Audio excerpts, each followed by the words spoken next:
સુરત શહેરમાં ફરી આગની ઘટના સામે આવી છે। પીપલોદ વિસ્તારમાં આવેલા ઇન્ટરનેશનલ બિઝનેસ સેન્ટરના ત્રીજા માળે આગ લાગતા અફરાતફરી મચી ગઈ હતી। સુરતના પીપલોદ વિસ્તારમાં આવેલા ઇન્ટરનેશનલ બિઝનેસ સેન્ટરના ત્રીજા માળે આવેલી એક્સિસ ઓફિસમાં અચાનક આગ ભભૂકી ઉઠી। આગ લાગતા જ સેન્ટરમાં હાજર લોકોમાં દોડધામ મચી હતી અને વોચમેન દ્વારા તાત્કાલિક ફાયર કંટ્રોલ રૂમને જાણ કરવામાં આવી હતી। માહિતી મળતા વેસુ, ભીમરાળ અને મજુરા ફાયર સ્ટેશનની કુલ 6 ફાયર ટેન્ડર ઘટના સ્થળે દોડી આવી।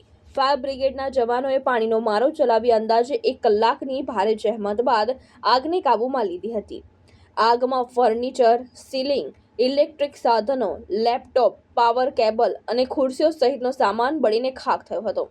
સદનસીબે કોઈ જાનહાનિ થઈ નથી ને પ્રાથમિક તપાસ મુજબ ઓફિસના એસીમાં શોર્ટ સર્કિટ થવાને કારણે આગ લાગી હોવાનું અનુમાન વ્યક્ત કરવામાં આવી રહ્યું છે।